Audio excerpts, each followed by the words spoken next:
and the laws that govern public participation.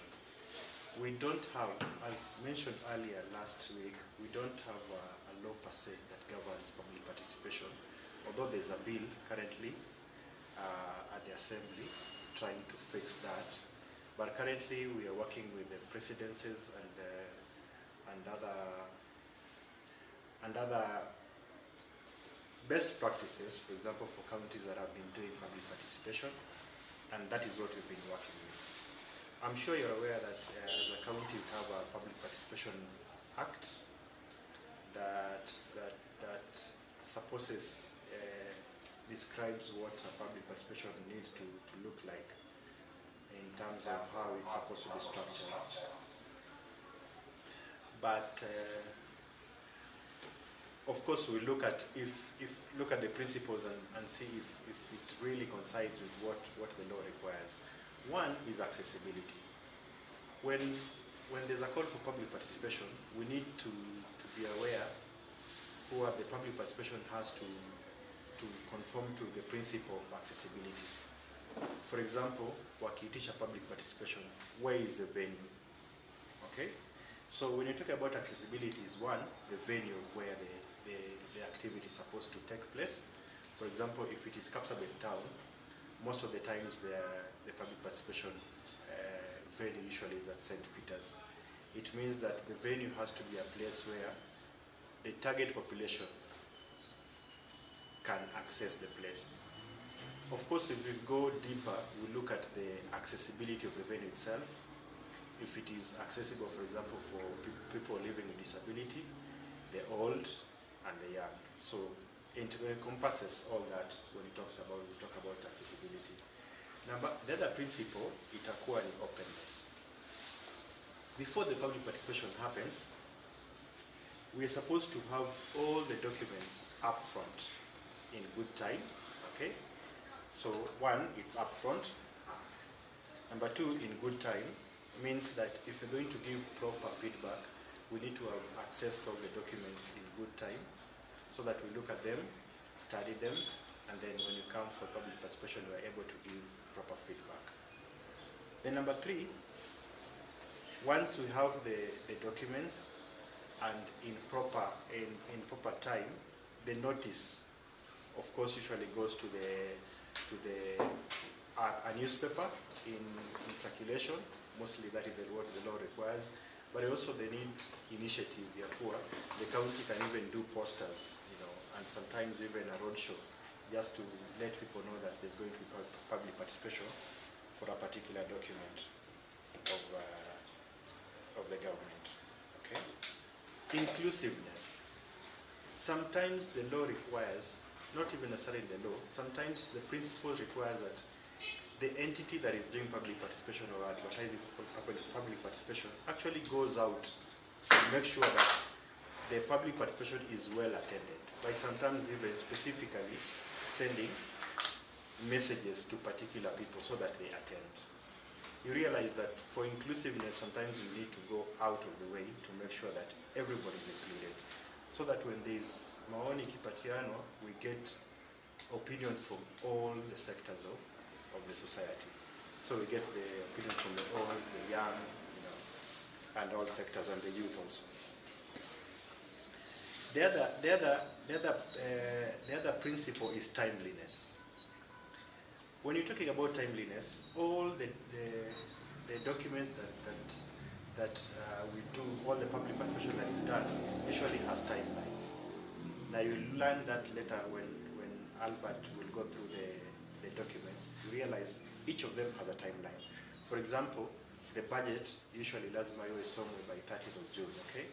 So for timeliness, it means that if there's going to be proper public participation, the principle demands that these documents be let early enough so that there's proper time for engagement. It will not make sense that the deadline is on 30th, then to call a public participation on 29th. They are highly likely that whatever you bring up as your feedback or recommendations might not be taken into account because of the constitution deadlines. Then the depth of the public participation. That is sometimes a concern because once the documents in a letter, sometimes they are very bulky. And the principle of public participation demands that sometimes we have a popular version of the documents broken down so that the mwananchi can understand the documents well, so that when they engage, it actually looks proper and there is better communication and there's better engagement between the entity and the wananchi. So that you don't bring documents that are too technical, 200 pages, and the public are supposed to go through the documents in a very short time, like 30 minutes or 2 hours, and yet the documents are too technical. So the depth of the documents are very important. Feedback, one final principle of public participation. Feedback is very important. As we mentioned earlier, or last session, that is what keeps people coming back for the sessions here, public participation. Feedback inamaanisha kuwa people will feel like their opinion actually count, you know, because if there's no feedback, it will not matter what you said. Kama una feel like somebody just took your time, wasted your time, and took your contribution for granted, na akakuja tu, you said what you said, just to tick the boxes of the law to show that there was public participation, and that just ended like that. So there's a point where feedback is the most important of all this, because at that time when kuna feedback, mwananchi ana feel kama every time atakuwa anapatana maoni yake na the entity actually, baada ya kuchukua maoni, they can actually come back with some template.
Even the NCS cannot overturn that decision once it goes to the assembly. Because remember, I told you earlier, the budget huwa inaenda through 2 sessions ya public participation. Kuna session ambayo inaletwa na executive, then it goes back to the assembly wanaangalia, then they bring back for public participation again. So there's a point where sometimes the assembly might veto what the public said. Inamaanisha wanaweza amua, as much as the public wanted water, they'll prefer they go and do ECD. But in Elgeyo Marakwet, it is in law, okay? That is a percentage budget yenye can only be determined at the public participation. Now it is final at that end.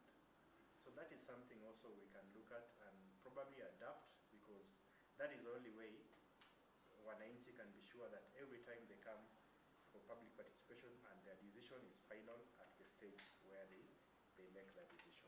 The same thing is happening in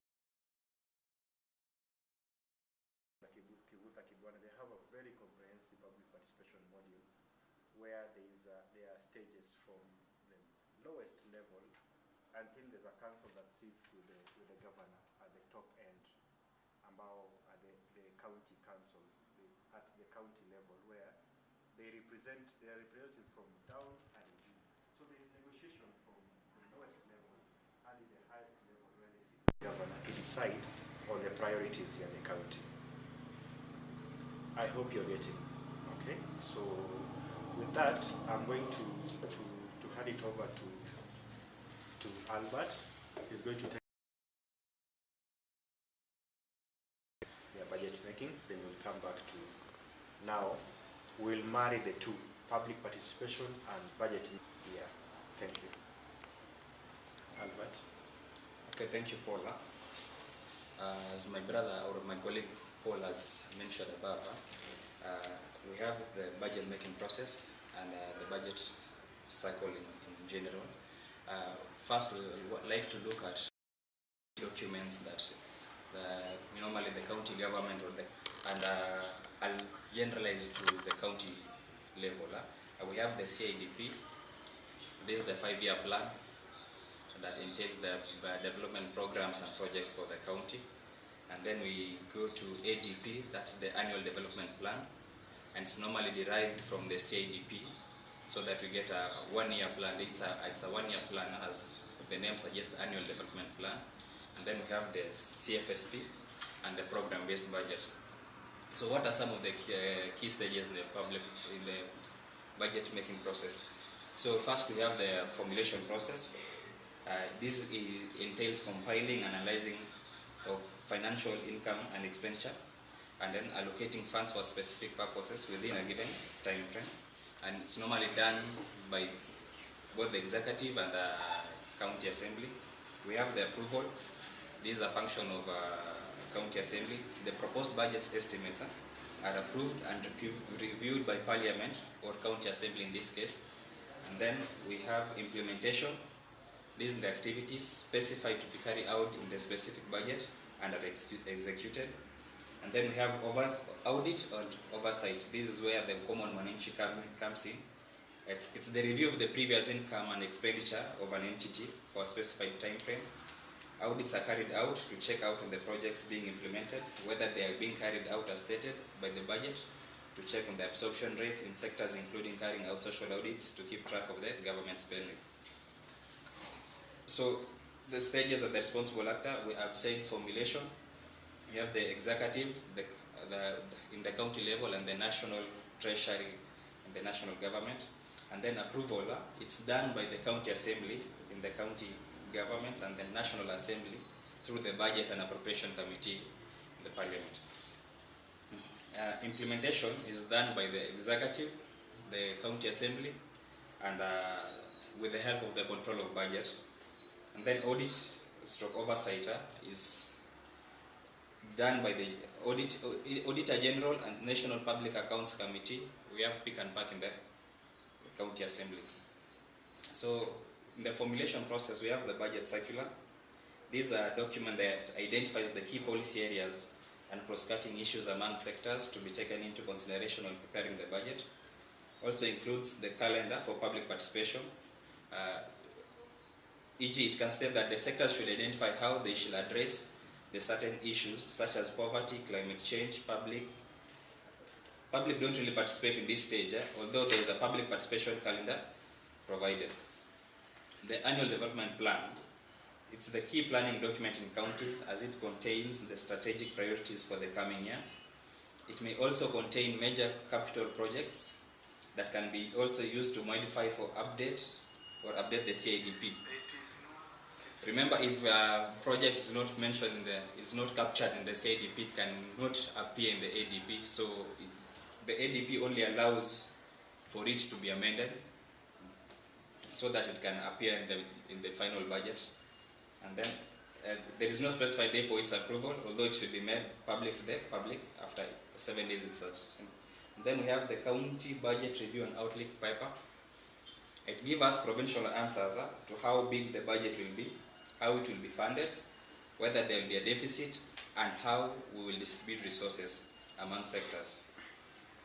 Then public review of the CBROPA is supposed to happen 7 days after tabling to county assembly through the CBROP. At national level, the national budget review and outlook paper is to be reviewed by the public 15 days after tabling to the National Assembly. The Commission on Revenue Allocation submitting recommendations on how to share between the county and national governments. Sector working groups also participate, not mandated by the Commission but was borrowed from the national government. And then we have the special working groups. The sector working groups are supposed to meet and discuss important issues in their sectors. Sectors can bid for more funds at this point, as long as they have sufficient justification as to why they need more funds. After the sectors have developed the reports, they are presented to the public sector, hearings, and discussions. Then we have the County Fiscal Strategy Paper, or the CFSP. It sets out the final sector savings. It also gives out county performance from the current half-year financial projections. I hope I'm audible. Sets out the final sector savings. It also gives out performance from the current half-year financial projections and sector priorities that should be aligned to the budget policy statement, as it contains key macroeconomic policies, e.g. the inflation rates and employment rates, growth rates, etc. The public can participate in legitimizing the savings and also through the CBEF. So approvals, the proposed budget estimates, so county budget proposal, primary documents where the government translates its key policy goals into projects. At this stage, cash can only be moved across projects in sectors, but not among sectors. This is where departments know how much exactly they spend. And then a citizen budget should be produced at this stage. Then the county budget and appropriation committee hold public hearings on these tables, and then tables its recommendations to Parliament or the County Assembly. And then the County Appropriation Acts. This is the enacted budget set to be implemented in the next fiscal year. Implementation. The County Budget Review and Outlook Paper reviews the actual fiscal performance for the past year. Public review of the CBROP happens 7 days after tabling to the County Assembly to CBROP at national level. It happens 15 days after tabling to the National Assembly. The County Budget Implementation Reports, these are the quarterly reports, should be produced by the Treasury or the County Executive, in this case, to Assembly and public. It reports on actual spending and revenue against targets set in approved budget. Social audits can also be carried out at these stages. The Office of Control of Budget does not do audit. They monitor implementation and release reports to the funds to the counties for spending. They are allowed to ask certain questions before disbursing of funds on proportion of funds that have been spent, but cannot inquire whether or not the funds were spent correctly. They can refuse to release the funds if the government has not passed their ADP, that's the Annual Development Plan. And then before we go to the exact timelines or dates that these activities take place, let's look at the audit oversight. The audit report, these reports are produced by the Office of the Auditor General, assessing the final accounts at the end of the financial year and states whether the public funds were spent correctly. And then Public Accounts Committee. Social audits can also be carried out at this stage. Public can follow up to see whether recommendations submitted by PSC and Office of the Auditor General are implemented. So I'd like us to go back and look at the specific dates in which these the key documents in the budget making process are done, and we'll start with the August 30th. It's the first major event in the budget calendar. The Cabinet Secretary and the County Executive members departments, advising them on how to prepare their budgets, a request for the year. The circular should also contain the budget formulation calendar for the year, including opportunities for public participation. And then September 1st, immediately after that, counties must prepare and table the annual development plan in the county assembly by this date. The plan must be made public within 7 days. The ADP is meant to be the key planning document that guides the budget making process for the next financial year. It is 1 year extract from the 5-year CADP. And then we move to October 21st. After cabinet approval, or the national and the county budget review outlook papers must be tabled in the national and county assemblies respectively. These documents serve three purposes. They review the previous year's budget performance, then they update the current year economic expectations for inflation, growth, etc. And they propose a distribution of the coming year's budget across key sectors like health, education, and education. This distribution is known as the provisional savings for each sector. Then we move to January 1st. This is the latest date by which the Commission on Revenue Allocation submits its recommendation for how much should be distributed to each level of government. As you all know, the county government obtains its resources from the national government, that is from the CRA, and then on-source revenue they collected, and then conditional grants and out-stroke loans. So these recommendations are meant to inform the division of revenue and the county allocation of revenue bills table annually in the parliament by February 15th. And then we have February 15th and 28th. After the budget review outlook paper provides the provisional setting for each sector, both levels of government are expected to organize sector hearings. This hearing gives sectors an opportunity to discuss and decide on their priorities for the coming year and to bid for the additional resources from the budget. The public is expected to participate in these discussions and gives its views on which sectors should receive more funding and for what. This is where public participation comes in, and you as common mwananchi can participate in. And then the final decision about the total size of the budget and the distribution of funds across each sector is set in the National Budget Policy Statement tabled in the National Assembly by February 15th to be approved within 2 weeks. And the County Fiscal Strategy paper for the county governments tabled in the county assemblies by February 28th to be approved also within 2 weeks. These papers are meant to be accompanied by the debt management strategy paper at both levels, because setting the total size of the budget means setting the deficits and has implications for the debt management. And then we move to April 30th. The national and the county budget estimates are tabled on this date. The respective county assemblies and the National Assembly. This is the detailed budget at a program level, which is below the level of ministries or departments at the county levels. At this stage, the total budget and sector distribution should not be changed, but funds may be moved around between programs. At both levels of government, Assembly have 2 months to make these changes, both the National Assembly and the County Assembly. And then May, this is likely when the National and County Assembly budget committees will begin to hold public hearings on the budget estimates, a legal requirement. Normally, most public participation occurs at this time. And then we move to June 30th. It's the end of the financial year. By this date, the national and county appropriation bills should be approved by assemblies of both levels. This bill authorized the government to spend against the budget that has been passed from July 1st. Then October 31st, executives at both levels of government are required to publish quarterly budget implementation reports and table this in their respective assemblies. Counties must produce this within 1 month, and at the end of the quarter, while the national government has 45 days. The first quarter county implementation report should be produced by October 31st, as the first quarter of the implementation should have happened by this from July 1st to October 31st. The other reports are to be produced as below. November 15th, the national government publishes the first quarter implementation report. January 31st, the county publishes the second quarter implementation report. And then February 15th, the national government publishes the second quarter implementation report. April 30th, the counties publish the third quarter implementation report.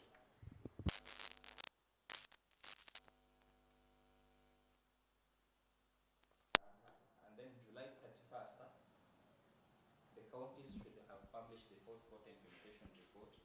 And then by August 15th, the national government publishes fourth quarter implementation report. And then the Office of the Control of Budget releases independent implementation reports 30 days after the end of each quarter.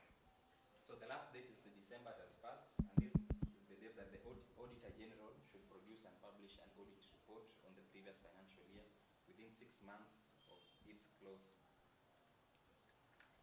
We've come to the end of that. I would like to welcome back my brother Paul to continue from there. Yeah, thank you very much, Albert. So basically what you're seeing on your screen is what Albert has been talking about, and it is a timeline that has been set. So you can never go wrong when you quote any month. Now you're saying, for example, this is the date that this particular document is supposed to be. Just a minute. Okay. So basically, I'll share with you guys this particular document. Is the easiest. You don't have to cram the particular dates and time your budget, but with time you'll know that at least by June 30th you're obvious where the budget is supposed to be ready. There's CFSP in Takani ready by February 28th and all that. So there are particular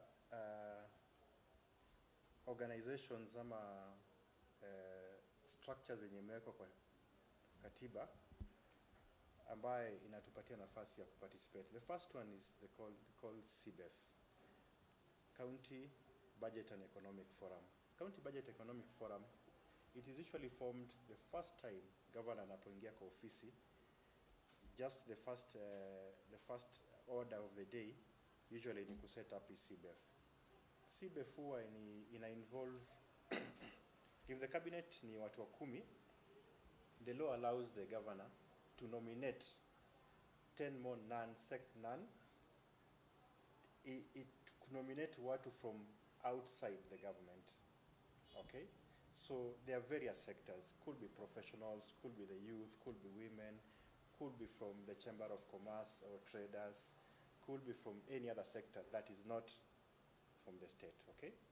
So the law is structured such that the CBEF in a March, if the cabinet seats are 10, for example, 10 cabinet seats, okay, that is 10 departments, then it supposes kuwa kutakuwa na non-state actors wa 10 kwa hiyo sector. And the chairperson wa hiyo CBEF usually is the governor himself. So this is the organization ambayo the first time wana interact na all the budget documents. All the negotiation ya priority areas inaanzia kwa CBEF, okay? So the department ya finance and planning usually in a table all the documents and then they negotiate hapo. So if you have a well-structured CBEF, it can negotiate, it can be the first negotiating point ya wananchi on priorities ya government, okay? Now remember, we are still stuck with CIDP and ADP and all that. So everything that is going to go to the CIDP will form the basis of all the negotiation going forward. And of course with how much the county gets every day. The other structure ni sector working groups. Each department intakana ikuwe na sector working groups. For example, department ya youth and sports intakana kuwa na sector working group ambao kuna a select few wananchi ambao wanachaguliwa ambao kutoka kwa committee ambao the whole point also is about negotiation. Okay? The budget is stuck. We've been told kwa county physical strategy paper ndio wana set the targets. For example, if this financial year we're going to have, for example, $1 billion as a maximum, okay? As a maximum that goes to the department ya youth, okay? Youth and sports and all that. From this $1 billion, wanafanya kwanza minus the recurrent expenditure na hizo za salaries, then yenye inabaki, whatever it's supposed to be development, that is where they negotiate now. So the priorities are listed. For example, we want a stadium, we want sports, for example, fields, viwanja za mipira kwa mashule zikuwe flattened. That is, the priorities are listed.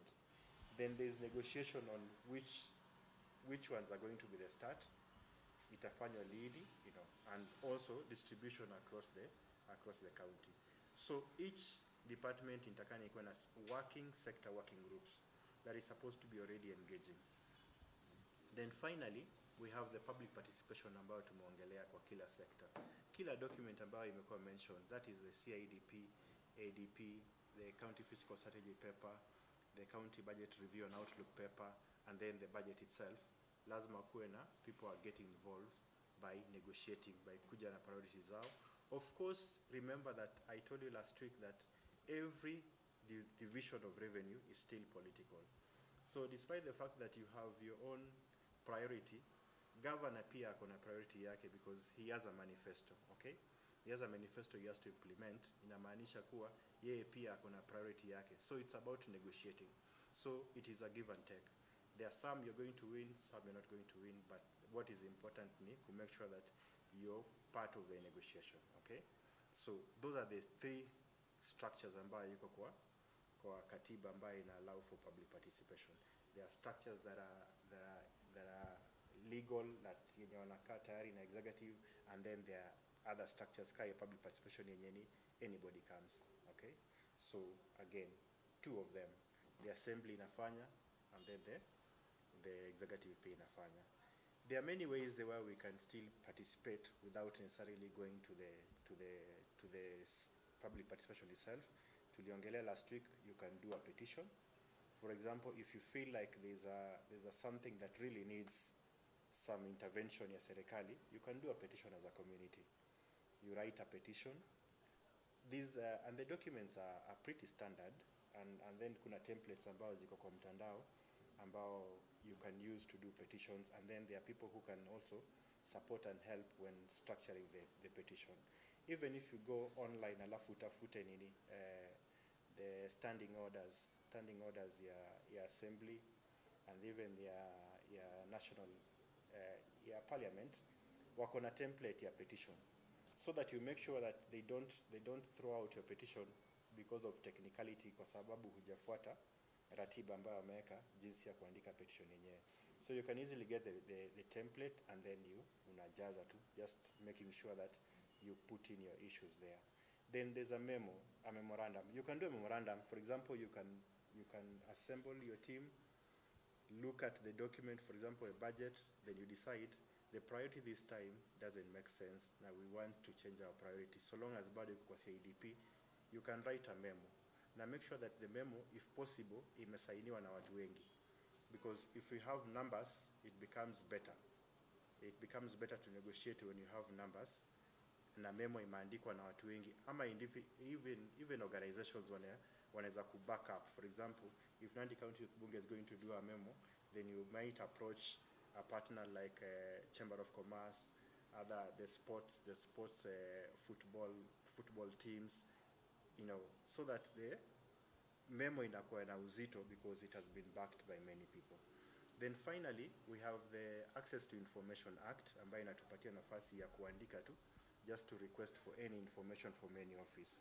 And Article 35 ya Constitution inatupatia right ya any information, so long as the information haiko classified kama confidential. Now, as we are talking right now, so far, there is no law, there is no sector kwa ugatuzi, like in devolved units, that is not accessible to the public. You know that mostly wanasema if it involves security, that is when sometimes unaweza katazwa that information. But security is not a devolved function. Inamaanisha you can access any information from any department ya county government using the Access to Information Act. Okay? So you realize that we have very many opportunities to do that. Now you can just test, you know. Sometimes you can just decide, how about we find out if the bursary kweli huwa inafika and in good time. You write a letter to the department ya education, just for them to give you a schedule. What was the disbursement year, bursary last financial year? How much? How many students wali apply? How many were successful? What is the schedule year venye bursary ilikuwa distributed? Can you get a distribution? Unaweza request even for distribution year, the whole county ujue kila ward ilipata pesa ngapi na ni wanafunzi ngapi walifaidika kwa bursary. That is just basic information. It's nothing like it's not witch hunting. That is basic and it's public information. So you can write a simple letter to that effect, then you hand it over to the Department of Education, then you copy it to the County Secretary, because according to the law, the Access to Information Act, the person who is mandated to give information ya executive ni the county secretary. Ukitaka kwenda kwa assembly, it is the clerk who is the information officer mandated to give information. So every time usipopata information and you want to go to the office of the ombudsman could demand that information, they'll quote that person mwenye who is the access to information officer. For example, they'll quote the county secretary na kumuuliza that mtu fulani amekuja kuuliza information about education na it's been 21 days hamjajibu barua yake. Can you please go ahead and reply that letter? That is how it works. So you start with the basic. After 21 days, if you don't get a response, you can write to the office of the ombudsman, which you can do it through email or even through their social media. They're very active. They'll take up the issue from there, and then they'll be communicating through to the entity on your behalf. And you can be sure you can get information from any department of the county. Yeah, thank you. Now, let us discuss now any questions pertaining to the budget making process, the 4 stages. That is, we said is formulation, approval, implementation, then the audit. Yes. And remember, at the audit level, that is where we're talking about, that is when you see usually unaona kama nani ameenda the governor amekuwa invited to the Senate. That is the audit part. He is answering to the audit queries that have arisen out of the last stage here, budget making process, okay? So that is when now maswali huwa inajibiwa. So that audit process pia is very important. Now you realize that every other year, the audit reports are usually available kwa website ya Auditor General. Now you should be able to be looking at these things so that you know what are the audit queries that have been raised in Nandi County. For example, there are some projects that imekuwa ikiapiwa severally for audit queries kama the mother and baby and the headquarters, and even the project in Mosop, the milk project. Even in terms of value for money, inamaanisha projects are not supposed to even stay longer. It doesn't make sense. There's no value for money if a project is going to last more than the projected time ya kumalizwa. Yeah. I need charger yangu pale kwa bag. Otherwise tutabaki hapa tukiongea peke yetu na nini imechapa.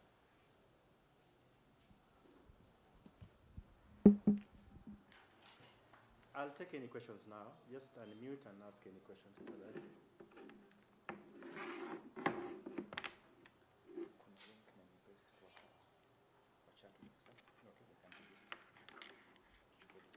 Okay, there's a link kwa chat box. Please make sure that you open it, then you register. You register yourself so that we have your details. Okay.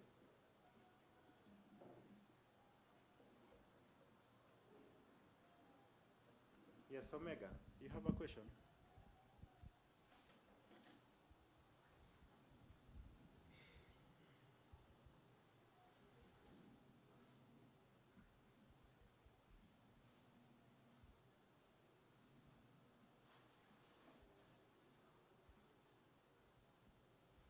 Anybody with a question?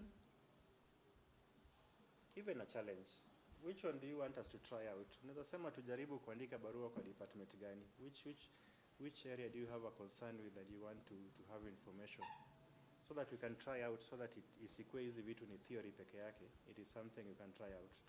You can say, you can decide which department you feel like you want to have information on which particular project, we can do a letter and then we test how the law actually works.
Okay, so I'm going to share this presentation. You can reach out at, so that I can share this presentation with you, so that you can go through it pole pole, and you can get to learn more about the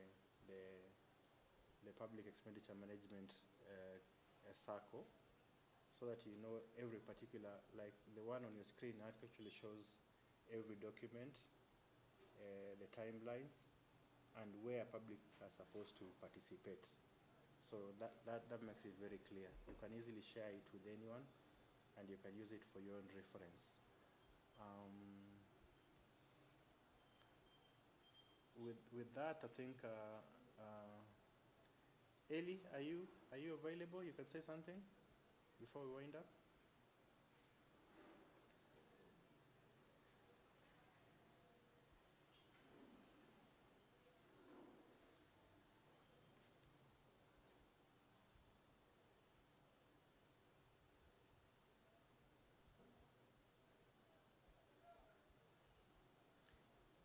Oh, Kevolo is saying the link I work.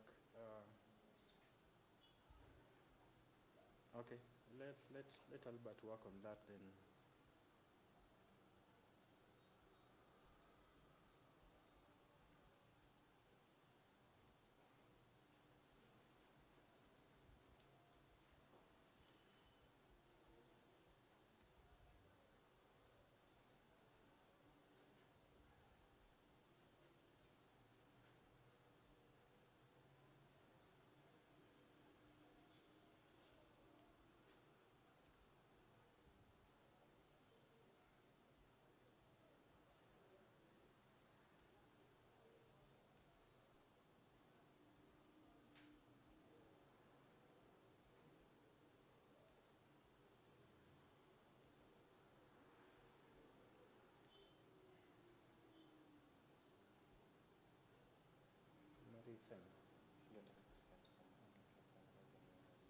Okay, just a few minutes tunatuma hiyo link kwa chat so that you register before we wind up.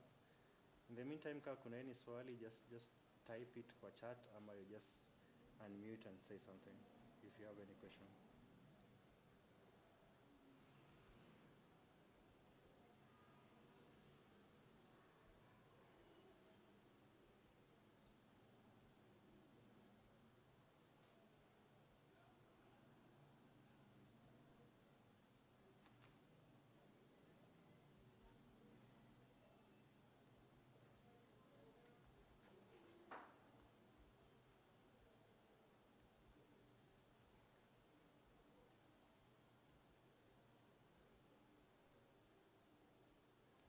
Go ahead, Brian.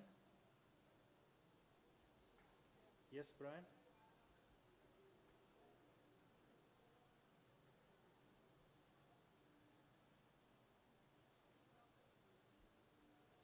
Loud and clear.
within that same sitting. Then of course we are talking about the county website. Sometimes you get the documents, but sometimes they do try. Only that the problem Yekua, we never quite get.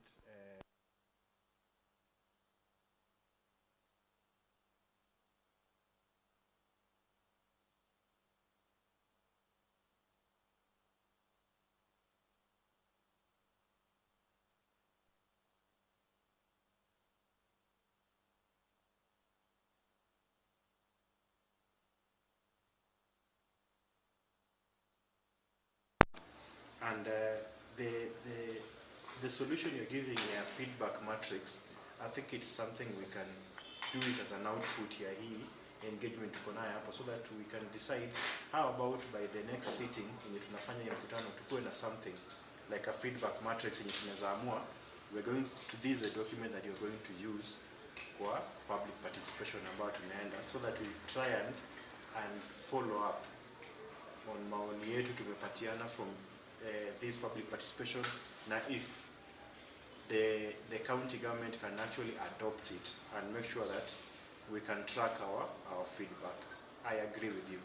And I will take it up so that we figure out if this feedback matrix can actually be the solution to all these problems that you mentioned. I think we can come up with something like that. Yes, Brian.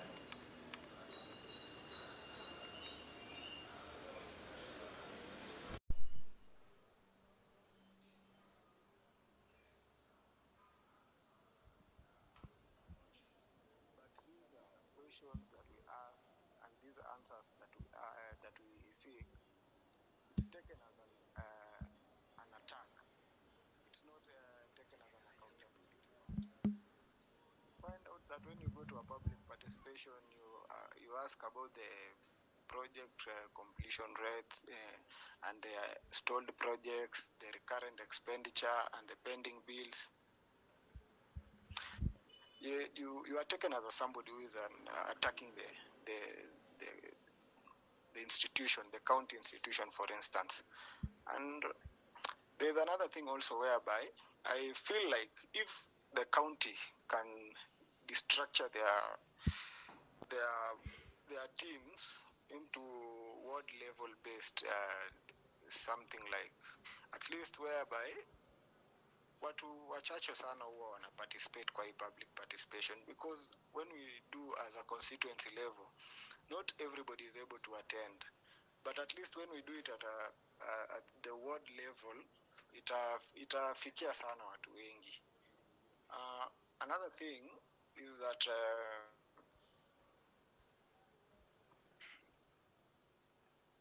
we need also to get some explanations on how things are.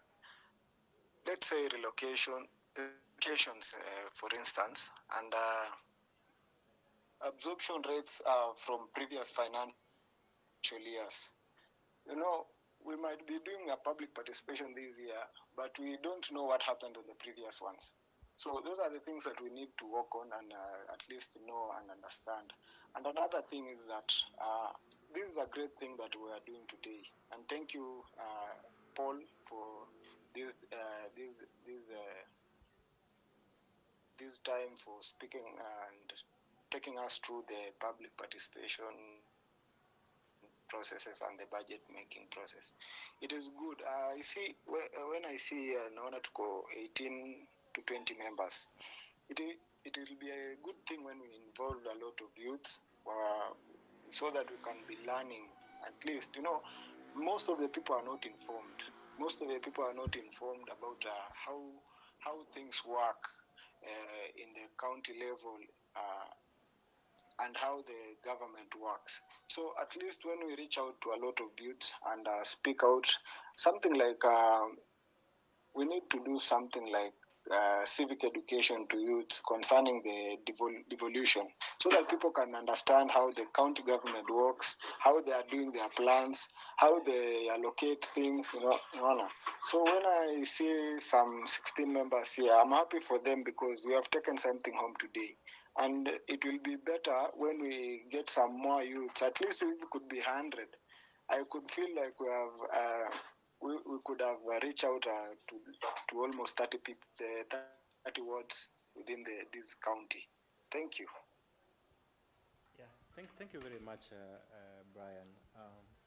The whole objective ya kufanya hii sessions ni kuwa we really wanted to try and reach out to the same information ambayo nasema, na basically just doing civic education in our small way. But in terms of mobilization, I'm really requesting that if the 20 of us can decide to bring 5 other people the next meeting, we'll clock 100 actually. We can actually clock 100 because mobilization is just about when you have information about this meeting today, the next time so you share with around 2 or 3 or 5 people who are joining. And slowly by slowly we can get a bigger number. Then number 2, you're very right. There's an animal apparatus supplementary budget. Yenye is still a mess because despite the beautiful public participation we can do, bado supplementary kikuja, which happens like twice every financial year, in a course reallocation of resources and priorities in a change kwa budget yenyewe. So the ultimate budget ambayo inakuwa implemented at the end of financial year huwa ni a different budget because ya supplementaries ambayo imefanywa katikati hapo. So that is still a concern. Then you've also talked about when you go to the public participation and then when you're mentioning about the accountability, you felt like you're being fought. It is not going to be easy. I'm not going to promise you that it's going to be easy doing accountability to the government. But sometimes just as long as you're focused and the beauty of it ni kuwa we have done it and we keep on doing it, and the beauty of it ni kuwa just make sure that you're not a lone ranger when you're doing such accountability. When you go for public participation and we go as a team, it makes more sense, you know. And then sometimes it happens kuwa unaenda kwa public participation na you're more prepared for the session kushinda mwenye amekuja kupresent. So sometimes they'll be afraid. Essentially, intakani ikuwe kuwa wanapokuja for public participation for the budget, for example, they're supposed to give you an account for the last financial year. Waseme, from the last financial year, we have done 1, 2, 3. We are at this stage. So we are coming back to you. We need more resources, more reallocation, and more endorsement to do 3, 4, 5. So that is basically intakani structure ya public participation, but again, it is still new. The evolution is still new. We can only structure it and make it better depending on how we handle them when they come for public participation. You realize there's a time, if you've been attending, there's a time when they became very serious about it. Mpaka walikuwa wanajua every time there are some particular people wakikuja kwa public participation, you bring in, hata CEC finance akaanza kukuja, because ali realize akituma just anybody else, inakuwa wanalemewa pale because the public are too informed kuwashinda. So, and then on what level public participation, I agree again. But sometimes they claim that it's the resources, you know, a lot of resources, and yet, how much do they really use in public participation? Si huwa ni soda tu na maji. So I don't know the essence ya kuclaim kuwa it is expensive to do ward level public participation, but essentially it's supposed to be the best model because at the ward level, kila mtu akikuja, it's accessible, watu wanakuja wengi, and they have enough time. You can imagine if you're talking about constituency, inamaanisha ya Mgwen, you have to have representation from all the 4 wards. It takes time, now it's not well structured because you need to cover a bigger area in a very short time. So I agree with you. So in terms of just expanding this conversation and the learning that you're doing, I'm just requesting that if, for example, if you're going to make sure that you have the register that we've linked, weka kwa link up so that you have your contacts, we can plan better so that we mobilize better. You can even give us opinions, that is what I was saying last week, or how we can do it even better so that we reach out. Even if you have organizations, ama you have youth groups that are meeting in your local, at colleges or your organizations that you feel like we can come in and just do public, just talk to them. We can actually do it, you know. So don't get restricted to mtandao. If you feel like there is an organization or a meeting somewhere that you feel like you can invite us, we can come and do the duty ya kuwafunza tu, so that we expand this knowledge. And the youth are the future and the current, you know. So they're the ones who wakishajua about public participation. Going forward, we need to make strides, because you realize we are going into 15 years of devolution. If you're not into it now, we still don't know the basics. Inamaanisha a lot of things inatupita na county yetu ina stagnate. So the more we participate better, you know, and progressively, the more we move faster. And serikali ikishajua kuwa you are knowledgeable, they'll not joke about accountability things. So yeah, I agree with you. And we are committed to making sure that we do our best just to make sure that we reach out to this information to more people. That is why this information, the PowerPoint, even the video of this conversation, we can easily just share with you guys, so that you share it with other people, so that next time it encourages people to join in, so that we continue learning. Okay? Yes. Thank you, Brian.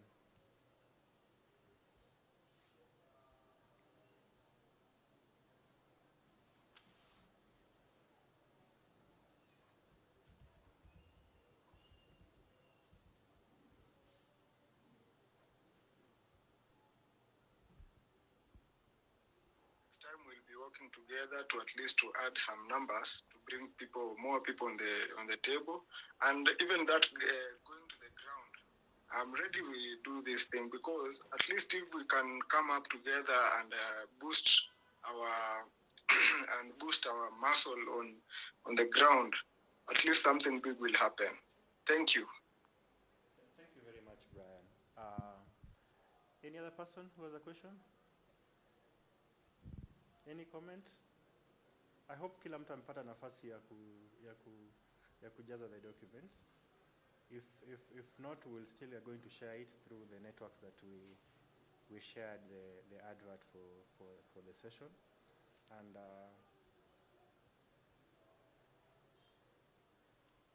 if there's no other question, I think we'll end it at that. And just one final thing, one final quote from Anonymous.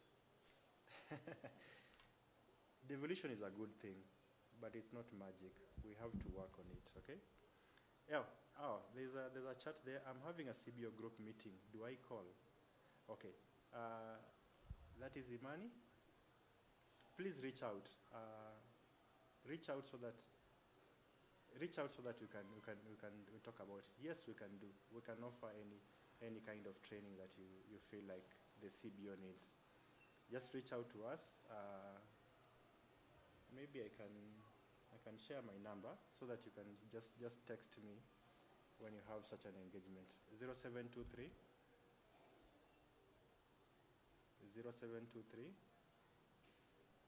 98 1919 0723